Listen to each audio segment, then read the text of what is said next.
Hello everyone, Spiderman 1991 here to do my comic reviews for the week. Okay, starting off, we've got Darkwing Duck, number 7, with a nice variant cover that pays a nice homage to Batman number 1. Alright, story is pretty much simple so far. We've got alternate Darkwing Ducks from an alternate universe controlled by Magica, Dispel, and Negaduck to pretty much attack St. Canard. And during the fight, though, an archer like Darkwing arrives at Drake Mallard's house and attacks him and Morgana, but as we learn, Magica made all the Darkwing's magic proof to repel all other magic. But during the fight, though, Darkwing is able to get the upper hand to knock his counterpart into the fireplace, and he suddenly remembers how his Gosalyn died, and he decided to take up her identity as Quiverwing Duck. And Morgana figures out that Magica Dispel is behind it, and of course Darkwing's like, wait, who now? And Morgana says, wait, Launchpad never mentioned him. No, not really. And Gosalyn and Honker are trying to take care of the rest of the Darkwings. And Morgana's able to track Magica to her base. Gosalyn is able, and of course the hero bots automatically assumed the original Darkwing is another Darkwing, which they call Vanilla Darkwing. But Gosalyn takes them out, and she goes with Morgana and Darkwing to take out Negaduck and Magica. And now we get a fight between Nega and Darkwing Ducks. Magica versus Morgana, but Magica has an artifact that she uses to absorb all of Morgana's magic. And Gizmo Gosalyn deals with the werewolf Darkwing. And meanwhile, while Magica's trying to make Morgana forget who she is, Morgana in this state suddenly figures out who's behind all the water problems with St. Canard. And it is, spoiler alert, Paddywhack. Okay, alright. This was a pretty good issue. I gotta admit, it's awesome, and I love Darkwing Duck and this series. I'm definitely glad I picked it up. Okay, Paddywhack, he was some sort of spiritual spirit that possessed other living things, as mentioned here when he possessed, or non-living things, as he possessed Quackerjack's Mr. Banana Brain doll. And I never saw an episode with this guy in it. I looked it up online after reading this, who Paddywhack was, and apparently he was some ultimate being who fed off people's negative emotions. So, yeah, big baddie, come this way. Alright, Darkwing Duck, I definitely say pick it up, it's awesome. Alright, now it's time for Marvel. First of all, Avengers Academy number 7, The Return of Giant Man. We open up with Hank Pym telling Tigra the results of her son's physical, and says that her newborn son, and that since Tigra was pregnant with sorry, I don't know how to say this right, but apparently her son, Tigra, was impregnated by a Skrull by the Skrull who was posing as Hank Pym, and the Pym Skrull was genetically the same as Hank Pym, so from a genetic standpoint, Hank is the father. Of course, though, Tigra still wants to raise her son William alone, but she says that if anything happens to her, then she wants Hank to raise the boy. And of course, then she has to talk to Hank about his other identities, about how he was Yellow Jacket, then Dr. Pym, and now the Wasp. And then he realizes that Giant Man was the only identity where he felt comfortable both as a scientist and a superhero. And now Pym realizes that he's ready and he's going to bring Jan back to life. And next up, the students of the Avengers, Pym and the students are going to move Absorbing Man, do a prison transfer with the Absorbing Man. And Jocasta reveals to Justice that Hank's process is a little too risky, and that if he does restore Janet back to life, then she'll be a living vegetable. Meanwhile, in the transport vehicle, the Absorbing Man breaks out, and during the fight, though, he's getting the upper hand against the students, when all of a sudden, Giant Man comes back! Yeah. And this time, though, Hank is able to take Absorbing Man, shrink him down to a subatomic level, then make him grow into the overspace with all the other Eternal Giants, which freaks Absorbing Man out, and Hank restores him back to Earth, and he says that he can never do that again. And the Absorbing Man asks him not to put him in the prison which he was, which was just putting him to sleep, which was pretty much putting him in some sort of lifelong sleep, so he doesn't want to be in there. And thankfully, Hank is able to adjust to prison so that, well, pretty much Absorbing Man was like what would have happened to Janet, which would have been a living vegetable. Fortunately, Hank is able to design another prison, so Absorbing Man won't feel that way. And he tells Justice and Jocasta that the same thing happened to Jan's mother after an accident, and that she pretty much became basically a living vegetable, and that eventually she had to watch her mom wither away, and he knows that Jan wouldn't want that, so he ultimately decides that he can't make a decision out of fear, and he's really worried about, he really wants Jan to come back for life, but he's not going to give up, and decides to turn it off, and decides to turn the system off. And meanwhile, Vale apparently has been watching from the background, and she turns it back on. So, nice cliffhanger. Alright, Avengers Academy number 7. I love this series. It's great. One of the only Avengers titles you could read. Basically, one of the only Avengers titles that doesn't have Brian Michael Bendis' name on it. And Hank Pym is back to being Giant Man, and this is a wise decision. It's probably the only identity that we've all associated Hank Pym with. It was either Giant Man or Ant-Man. That's always been the identity that people have identified Hank with. So, awesome. Moving right along. What if Grim Hunt? What if Spider-Man had killed Kraven? Well, basically this is what happens. After Peter kills Kraven, he sort of has an emotional breakdown. He goes and talks to MJ and tells her that he can't be Spider-Man anymore. And later that night, Electro goes to the raft to be arrested for protection from Spider-Man. Because he was going crazy back here and murdering the rest of the and pretty much almost practically killing the rest of the Kravinoffs, and Electro ran to get away. Meanwhile, MJ confronts him about this and she thought he was giving it up for them, but then Peter decides he's doing it so that no one can get hurt, and that he can't do this anymore, so he decides to give up. So he decides to give up again, but this time he decides not to be Peter Parker anymore and just be Spider-Man, which unfortunately ends bad. And we have Cassandra. Oh, damn it! I forgot the other former Spider-Woman who still has Madam Web's abilities. She speaks to Anya about how the current Spider-Girl, about how she needs to pick up the mantle and become the new center of the web, or else the web of life will die. And then we have Peter's Aunt May, Harry, and MJ preparing to give Peter an intervention while they learn that Norman Osborn has been murdered. And Peter comes in and he leaves and decides not to be Spider-Man, instead to take on the new mantle as Kraven the Hunter.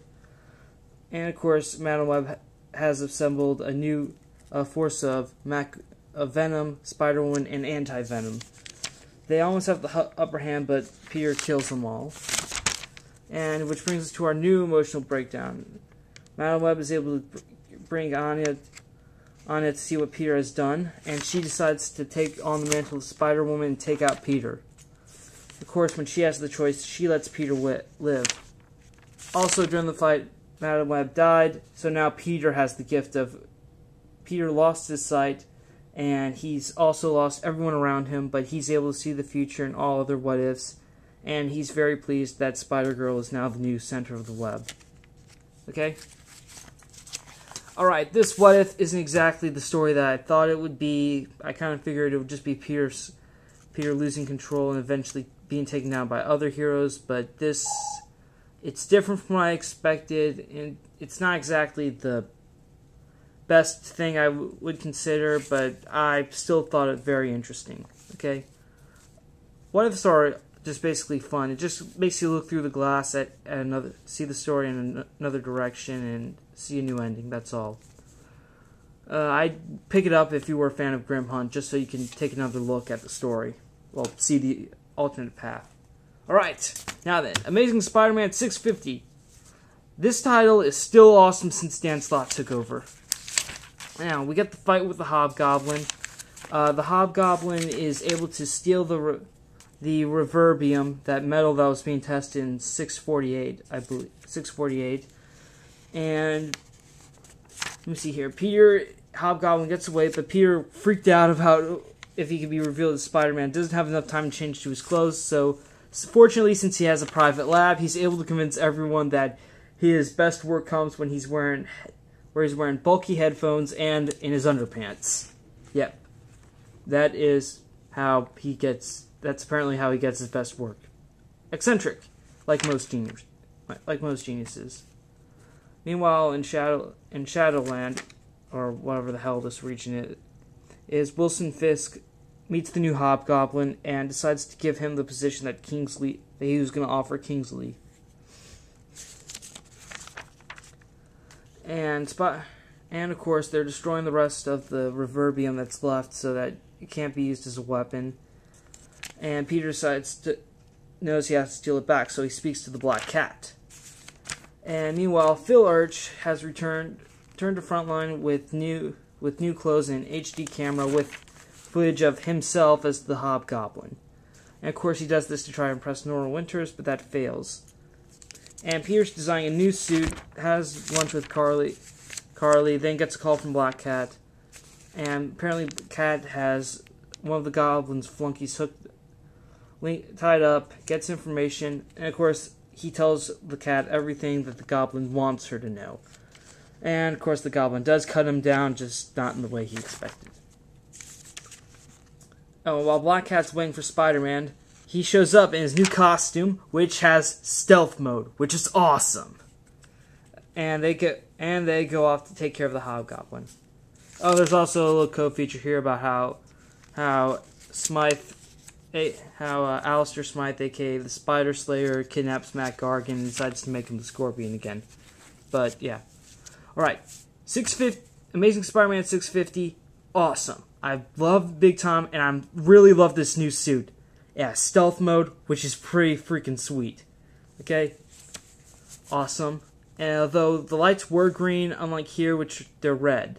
I don't know what that means. Maybe the different lights means that it can do something else. Maybe red means that it's in neutral, and that's not in stealth mode. But still, awesome. Great costume, and I really want to see what else that new suit does. Alright, Superman 706. While we have Superman looking over the United States in a James Brown sort of pose, the story in the actual comic is just a Perry White story, okay? That's it. It's a Perry White story. I would say pass on this, okay? Pass on it, save yourself about $3 this week, and just skip it, okay? Just skip it. Okay, Brightest Day, Aqualad, number 16. Aquaman versus Aqualad. Okay, two of the stories of Brightest Day are featured. Two of my favorite stories of Brightest Day are featured in this issue: the Aqualad story and the Firestorm story. Now we've got Aquaman talking to Jackson Hyde, telling him that he's going to put his parents in hiding and that he's going to work with him to help stop Mara's people, which were apparently a tribe of Atlanteans that were exiled for their hatred of the surface world. Okay. And Firestorm is with the Justice League to get his powers under control so he won't cause nuclear explosion and destroy the entire universe.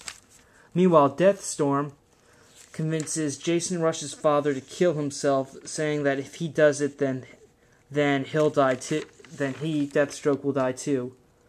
So Jason's father pulls the trigger and kills himself, but that apparently makes Deathstorm absorb his power into the White Lantern, which is now a Black Lantern.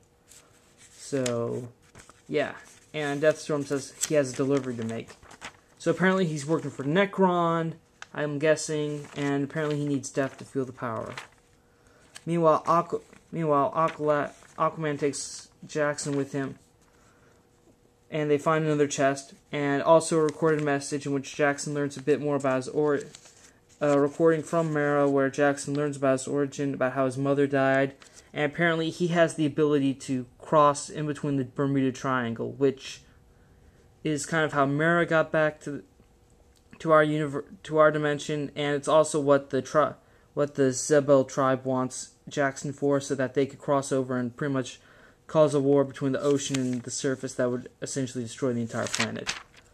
Of course, when Jackson sees his clothes and his new clothes and weapons, he says he refuses and attacks Aquaman, saying that he doesn't want this responsibility, saying that Aquaman doesn't understand. But Aquaman calls him down and tells him that when he was 13, the Atlanteans came for him, and that he learned that he was only half human from his father's side, and that all the Atlanteans did honor him as the king, but they all hated him because of his half-human side. So he kind of knows what Jackson's going to go through with it. And Jackson's little batons here are called water bearers, which help him focus his ability to create weapons out of water. So, and Jackson strikes a pose. Meanwhile, Firestorm is waiting for Metamorpho to somehow help him stabilize his form. But Jason and Ronnie get mad at each other, and then Big Bang! They destroy the universe. So, yeah. Okay, Brightest Day. I love this. I love the Aqualad story. I love the Firestorm story. Both stories are great, and this is definitely one of my favorite issues of Brightest Day. Okay, moving right along. Green Lantern number 60. Alright, from where we last left off Green Lantern, Parallax possessed Barry Allen. And now pretty much Parallax is speaking through Barry, telling him that this will only make him stronger, and that Parallax's possession of Hal is what helped him strengthen his willpower to overcome fear. Alright, but moving right along, Hal kind of tempts Parallax to take over his body and let Barry go. And Parallax is about to do it, but then the mysterious gnome, ex-Guardian, tries to take over, and Hal sees him and tells him that he looks like a Guardian, but the gnome rejects it, saying, "I'm not a Guardian." And apparently the gnome also has control over all the entities, and has some sort of ability to control all the entities. And with Ion, he can bend Hal's willpower. And of course, when the Indigo Tribe, Blue Atrocitus, and the Hope Entity and their fleets attack, the little gnome here decide. Oh, also sidebar, Sinestro here gets a message from his core that the Weaponer demanding his presence or he'll kill his daughter. And when Sinestro hears "demand my presence," yeah, he flies off, leaves Atrocitus there. And of course, while they're fighting, the gnome has decides to absorb all the entities from the core around him, which would include Parallax, the Compassion Entity, and Hope Entity. Takes them out, and he says that. And apparently, we learned that the little mysterious gnome here is Corona, the Guardian who tried to see the beginning of the universe, but went insane. So he's the guy who's controlling all the entities. Alright, Green Lantern 60. I would say it's sort of a build. The fight between Hal and Parallax is nothing special, but, well, I mean, it is drawn to look cool. I mean, I did like how, I mean, it's pretty cool when you see it just with the artwork and all, but it's not really important. The important thing, though, I find interesting is that we now know who's behind all this, and that's Corona. And apparently he has the ability to control all the entities, which hopefully will be explained next issue. But apparently next issue, the tagline is Atrocitus versus the Butcher Entity. Okay? Alright. Now then, conclusions of the week. Green Lantern number 60. typically average, I guess. I mean, the revelation about Corona was the only important thing I can think of. And Brightest number 16. Awesome. If you love the Aqualad story arc and or the Firestorm story arc, definitely pick it up. Superman 706, pass. Amazing Spider-Man 650, awesome, loved it, pick of the week. Hopefully this suit has more than just stealth mode. If not, stealth mode is still pretty awesome, and I like it. Okay, Amazing Spider-Man What If. Get it if you were a fan of Grim Hunt. Otherwise, or a Spider-Man fan, get it. But if not, I'd say just skip it. And Avengers Academy number 7, Return of Giant Man. Yes, get this, is awesome. In fact, I would say my pick of the week, it's a tie between Avengers Academy number 7 and Amazing Spider-Man. Okay? And Darkwing Duck number 7. Get it if you're a fan of the old TV series. And if you haven't seen the episode with Patty Whack, I'd recommend watching it. I'm probably going to go on YouTube or Google Video and try to find the episode so I can watch it and get the full experience about who Patty Whack really is and stuff. Okay? That's all I have to say. Spider-Man 1991 saying, see you later and happy holidays.